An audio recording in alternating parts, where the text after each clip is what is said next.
Assalamu alaikum. Ramadan, a time of spirituality and community, brings us together in celebration and reflection. Central to this holy month are the iftar gatherings, where families and friends unite to break their fast. However, these large gatherings also increase the risk of foodborne illnesses, making food safety an essential concern.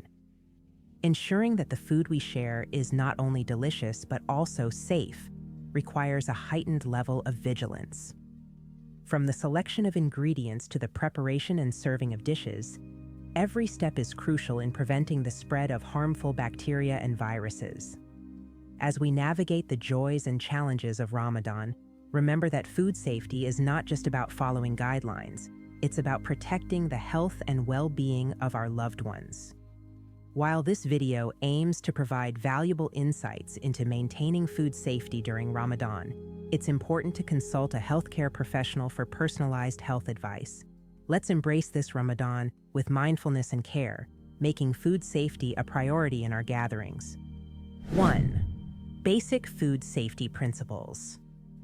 In the heart of Ramadan, when kitchens buzz with activity and dishes are prepared in abundance, adhering to basic food safety principles becomes paramount. Cleanliness is the cornerstone of food safety. Always start with clean hands, utensils, and surfaces. Washing hands thoroughly with soap and water before and after handling food, especially raw meat, can significantly reduce the risk of contamination. Temperature control is another critical aspect. Keep hot foods hot and cold foods cold. Bacteria thrive in temperatures between 40 degrees Fahrenheit, 4 degrees Celsius, and 140 degrees Fahrenheit, 60 degrees Celsius, a range often referred to as the danger zone. To minimize risk, ensure that cooked foods are kept above this range until served, and refrigerate perishables, prepared dishes, and leftovers within 2 hours. Cross-contamination is a common pitfall that can easily be avoided. Use separate cutting boards, plates, and utensils for raw meat, poultry, and seafood, and never place cooked food back on the same plate that held raw food. This simple practice can prevent harmful bacteria from spreading from raw foods to cooked ones. Cooking food to the right temperature is essential to kill harmful bacteria.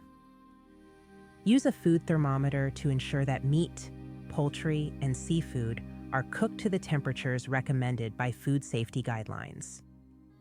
When serving food at Ramadan gatherings, it's important to keep dishes covered and use serving utensils to avoid direct contact with food. This helps maintain hygiene and reduces the risk of contamination. These basic food safety principles are not just guidelines. They are practices that safeguard our health and the well-being of those we share our meals with during Ramadan. 2. Preparing food for large gatherings.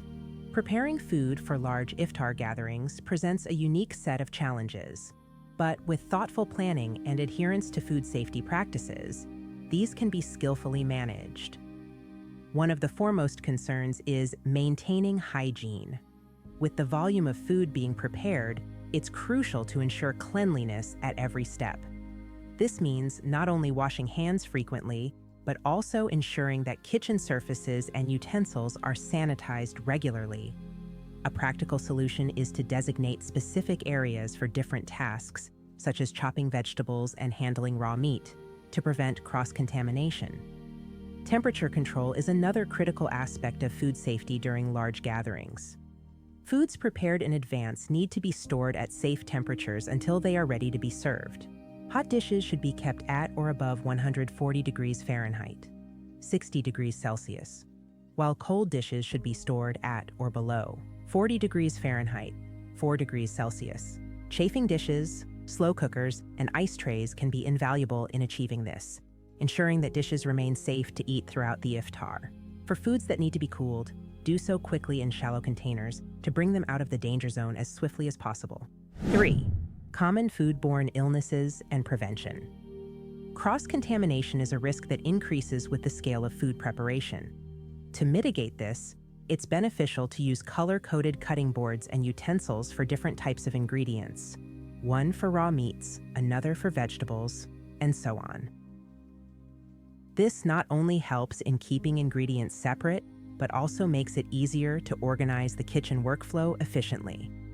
Additionally, when preparing food in large quantities, consider cooking in batches. This approach allows for better control over cooking temperatures and ensures that each dish can be closely monitored for safety and quality. Serving food safely is equally important. Use serving utensils and dishes that have been thoroughly cleaned, and make sure that food is not left uncovered for extended periods. Encouraging guests to use serving utensils rather than their personal cutlery can significantly reduce the risk of introducing contaminants to the food. Communication plays a pivotal role in ensuring food safety during large iftar gatherings. Educating those involved in food preparation about basic hygiene practices and the importance of temperature control can foster a culture of safety. This collective effort not only ensures that the food served is safe, but also enhances the communal spirit of Ramadan, making the iftar a truly enriching experience for everyone involved. 4. Safe food handling practices. Safe food handling is crucial during Ramadan, as the practices of fasting and communal iftar meals highlight the need for meticulous care from purchase to consumption. Let's explore how to uphold food safety through every stage, ensuring a healthy and blessed Ramadan for all. Starting at the store, select fresh ingredients with care. Prioritize the purchase of perishable items like meat, dairy, and vegetables towards the end of your shopping trip to minimize their exposure to unsafe temperatures. Inspect packaging for any signs of damage or tampering, as these can be entry points for contaminants. Transporting food home safely is the next step. Use insulated bags to keep perishables at the correct temperature, especially during hot weather. This prevents the onset of bacterial growth that can occur within the danger zone temperatures. Once home, immediate and proper storage is essential. Refrigerate or freeze perishables, prepared foods, and leftovers within 2 hours of purchase or preparation. Organize the refrigerator and freezer to ensure efficient air circulation and maintain the correct temperature, below 40 degrees Fahrenheit, 4 degrees Celsius, for the fridge, and at or below 0 degrees Fahrenheit, minus 18 degrees Celsius, for the freezer. Preparation is where attention to detail truly matters. Begin with washing hands and sanitizing work surfaces to eliminate potential pathogens. Avoid cross-contamination by using separate cutting boards and utensils for raw meats and ready-to-eat foods. Thaw frozen foods safely in the refrigerator under cold running water or in the microwave if you plan to cook them immediately. Marinating should be done in the refrigerator, not on the counter. Cooking food to the right temperature kills harmful bacteria. Use a food thermometer to ensure meats reach the safe minimum internal temperature. For example, ground beef should be cooked to at least 160 degrees Fahrenheit, 71 degrees Celsius.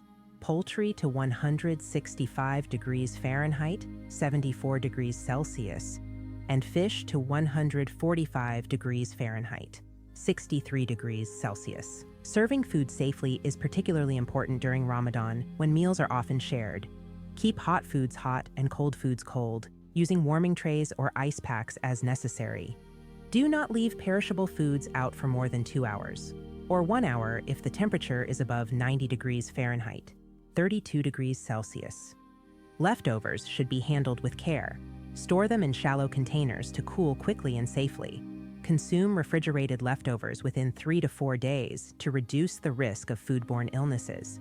Personal hygiene throughout Ramadan cannot be overstressed.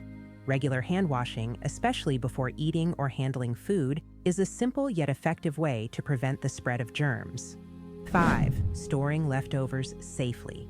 Storing leftovers safely is a crucial aspect of food safety, especially during Ramadan when large meals are often prepared, and plenty remains after iftar. Proper storage ensures that leftovers remain safe to eat, reducing waste and allowing us to enjoy our meals with peace of mind. One common mistake is leaving food out too long before storing it.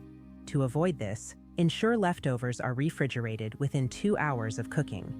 This time frame shortens to 1 hour in warmer climates or seasons when room temperatures exceed 90 degrees Fahrenheit, 32 degrees Celsius. This practice prevents bacteria from thriving in the danger zone between 40 degrees Fahrenheit, 4 degrees Celsius, and 140 degrees Fahrenheit, 60 degrees Celsius. Another key point is to store leftovers in shallow, airtight containers. This allows the food to cool more quickly and evenly, reducing the risk of bacterial growth. Transparent containers are preferred, as they allow you to easily identify the contents and remember to consume them.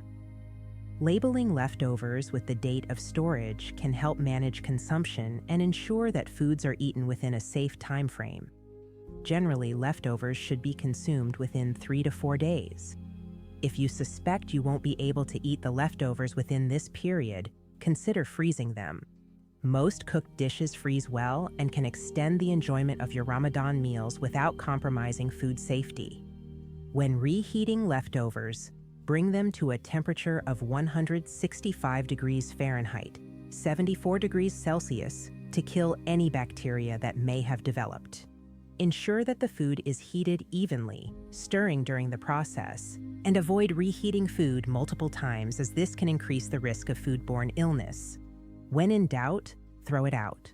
If you're unsure whether leftovers have been stored safely or are still good to eat, it's better to err on the side of caution. 6.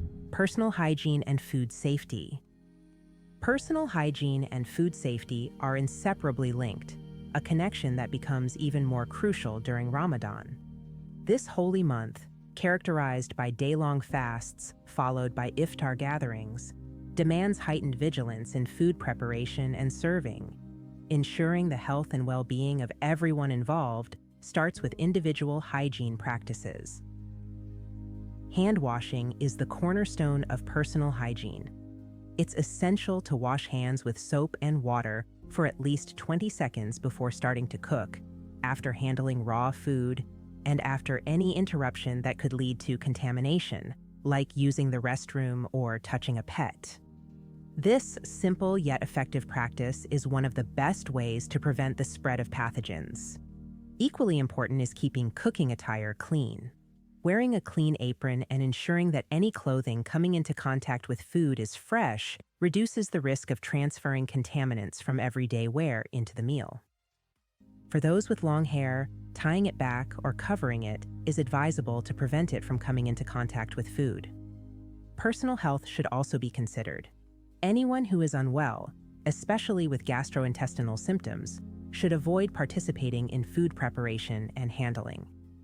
This precaution helps prevent the spread of illness through food, a critical consideration when cooking for large groups.